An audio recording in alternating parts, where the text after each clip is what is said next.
అంటే చిన్నదే, ఆ. ఎక్కువ లేదు, పెరిగింది లేదు ఏమంటుండు. మా బతుకు బాధ మంచిగా లేదు అనుకుంటుండు. ఇప్పుడు ప్రభుత్వం మీ ఇండ్లన్నీ ఇక్కడ డెవలప్ చేస్తాం అనుకుంటుంది, మీకు మంచి ఇండ్లు కట్టించి మీకు ఉద్యోగాలు కల్పిస్తా ఉంటుంది. నిజమేనా, నమ్ముతారా? అదే చెప్తుంది కానీ తెచ్చింది లేదు. ఉమ్. ఇది తోట ఇల్లు ఏంటో ఇది. ఏం చేస్తాడు ఇప్పుడు మోయ? ఏం పని చేస్తాడు ఈయన? ఈయన కూడా వ్యవసాయం చేస్తాడు. వ్యవసాయం చేస్తాడు. ఎంత పిల్లలు? పిల్లలు ముగ్గురు. ముగ్గురు పిల్లలు. కానీ వీళ్ళది చాలా పేద సాదా సీదా బతుకులు. కానీ ఇలాంటి ఇంటి నుంచే ఒక ఆదివాసులు అంటే ఇక్కడ జరుగుతున్న పరిణామాలు కావచ్చు, ఇక్కడ ఉన్న పేదరికం కావచ్చు, ఇక్కడ మనం చాలా మందిని చూస్తే కనుక వాళ్ళ మనుషులకు కల్మషం లేదు.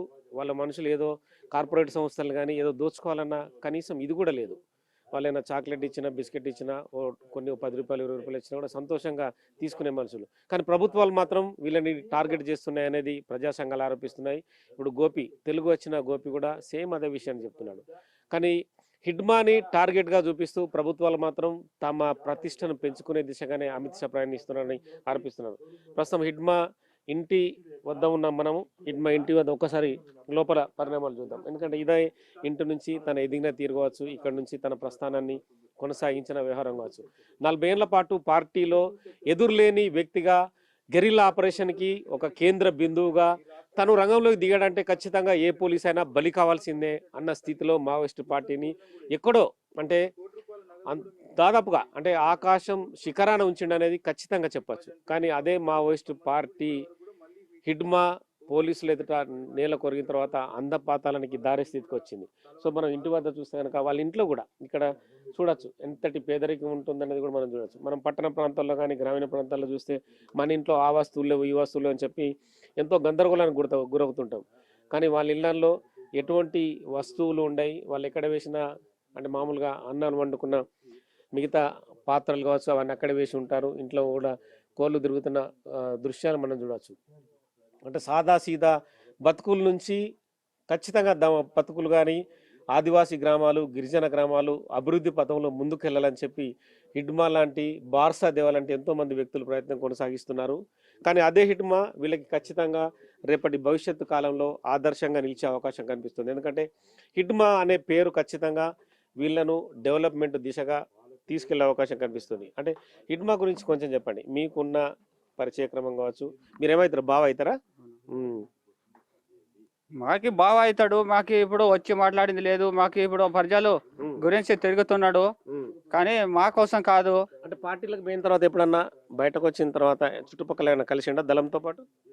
కలవట్లేదు నాన్న, అసలు కలవట్లేదు. ఒకసారి 6 సంవత్సరాలు అవుతుంది కలిసింది కటిపిల్లలు పోయినప్పుడు. ఇప్పుడు మీరు ఏం పని చేస్తున్నారు, మీకు మంచిగా అనేస్తున్నదా, ఏమైనా మీరు మంచిగా బతుకుతున్నారా ఏంటా అదే అడిగిండు.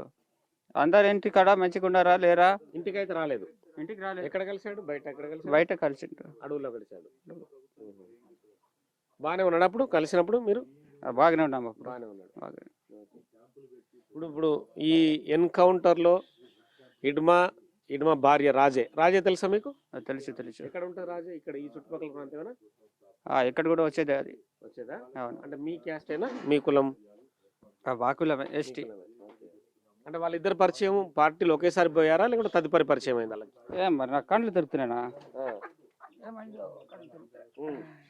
సో మొత్తానికైతే ఇప్పుడు హిడ్మా ఎన్కౌంటర్ తర్వాత పోలీసులు ఏమంటారు ఇక్కడికి వచ్చి? హిడ్మా ఎన్కౌంటర్ అయిన పోలీసులు ఇక్కడ వచ్చి చెప్పట్లేరు ఇంకా.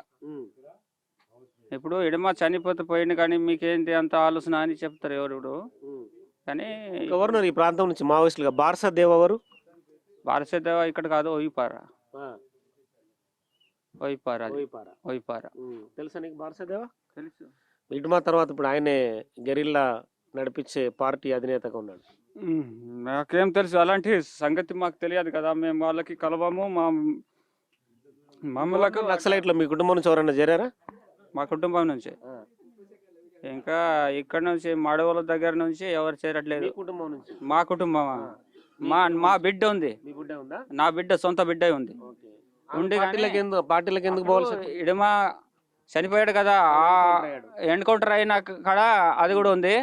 అదే దానికి జైలు పెట్టిండట, రాజమండ్రి జైలు పెట్టి ఉన్నారని ఎందుకు పోయినా?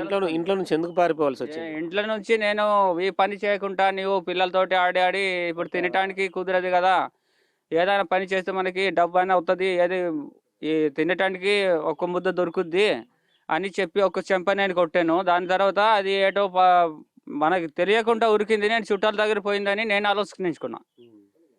అట్లని నేను రేపు ఎల్లుడో ఉండి చూస్తేమో లేదు, దళంకి పోయింది అన్నాడు. ఇప్పుడు అరెస్ట్ అయింది. ఇప్పుడు అరెస్ట్ అయింది. అంటే ఇటుమ దళంలోనే ఉండేదా? ఇడమ దళంలోనే ఉన్నది. మామ కదా, మామయ్య అని.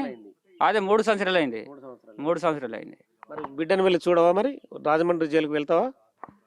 ఏం చేయాలి నాన్న, ఇప్పుడు ఎక్కడ తెలియకుండా మేము ఇప్పుడు సుఖమా, మాది జైలు అయినా ఏదైనా దంతవాడ సుఖమా. పోలీసులు ఏమైనా చూపించారా? అంటే నీ బిడ్డను చూపిస్తానని చెప్పి తీసుకెళ్తా అంటున్నారా? లేదు చెప్పట్లేరు. మేము కాసేపు ఉండి అప్పుడు కానీ వెళ్తే మంచిగా అవుతుంది, ఇప్పుడు మంచిగా ఉందా లేదా, ఇప్పుడు సంపర్కం ఉంది. ఇప్పుడు సిలిండర్ అయిన వాళ్ళు ఉన్నారు సారు, సిలిండర్ ఉండేటోళ్ళు మళ్ళీ చెప్తున్నారు ఏం కాదు నీ బిడ్డ ఉంది కానీ నువ్వంతా కంగారు పడకు, వస్తే వస్తావు కానీ ఇక్కడ కలిసి ఫోన్ చేసి రమ్మంటాడు. ఏ వయసులో ఇటుమ వెళ్ళాడు పార్టీకి ఇక్కడ నుంచి? ఈ వయసు వెళ్ళాడు కానీ మాకు అంత తెలియదు. 17 అట్లా 17, 18. ఎందుకు వెళ్ళాల్సి వచ్చిందని దానికి ఏం చెప్తారు కారణం?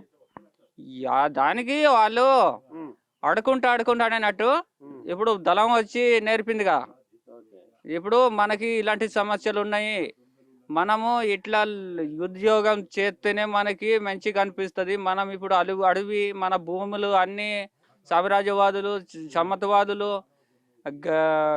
ఇలాంటి వాళ్ళు లాగి మనకంత భూమి ఇవ్వకుండా చేసుకుంటారని ఆలోచించి ఇది చెప్తే వాడు ఆలోచించి వెళ్ళిపోయాడు. మాకు కూడా ఏం చదువుకున్నాడు? వాళ్ళు ఇక్కడ చదివింది లేదు నాన్న, వాళ్ళు ఇక్కడ అన్నారు ఇప్పుడు మాత్రలు ఇక్కడ చదివి అక్కడే చదివాడు పార్టీలో. ఇక్కడ చదవట్లేదు. 5వ తరగతి చదువుకున్నాడు అంటారు. ఇక్కడ 5వ తరగతి లేదు, ఇక్కడ 5వ తరగతి లేదు, ఏం లేదు. ఇప్పుడు 2వ తరగతి ఏమో ఇక్కడ చదువుకుంది, ఇక్కడ చదివింది లేదు. మేమంతా మొత్తం ఒక్కసారి చదివిన వాళ్ళు మేమే. ఇప్పుడు మామూలుగా మీరంతా రోజువారీ కూలీ చేస్తే మీ పంటలు పండించుకుంటే ఎంత డబ్బు వస్తుంది మీకు? మాకి పంటలు పండిస్తే మాకు తినటానికి మేము అమ్మట్లేదు, అమ్మేది ఒక 2,000, 3,000 అంతే అంతే. ఇప్పుడు బండి తోటే దున్నేస్తాం కదా, బండికి ఒక 10-12 పోతాయి. మాకేముండదు, మాకు లాభం రావట్లేదు. దానివల్లే మేము గరీబు. మాకు ఇప్పుడు పేద రైతు గోచిగుడ్డలు పెట్టుకొని ఈ భూములు సంపాదించారు మా తల్లిదండ్రి. ఇప్పుడు మేము ఇదొకటి అదొకటి చేసి ప్యాంట్లు చెడ్డలు ఈ నిక్కర్లు ఏంటి మేము పెట్టుకుంటున్నా కానీ. వాళ్ళకున్నావు గోపి? నేను కూడా వాళ్ళతోటి చదువుకున్నాను కానీ నేను 5వ చదువుకుంటున్నాను. నీ వయసు ఎంత ఇప్పుడు? నా వయసు ఇప్పుడు 40 నడుస్తుంది నాన్న, 40 నడుస్తుంది. సో మొత్తానికైతే ఎంత సీదా జీవితాలు అర్థం చేసుకోవచ్చు మనం. ఇటుమ సొంత అన్న ఎన్నో అన్న మోయ ఎన్నో అన్న 3వ అన్న. ఎంతమంది వీళ్ళు అక్క చెల్లెలు అన్నదమ్ములు? 4 అన్నదమ్ములు, 4 అక్క చెల్లెలు.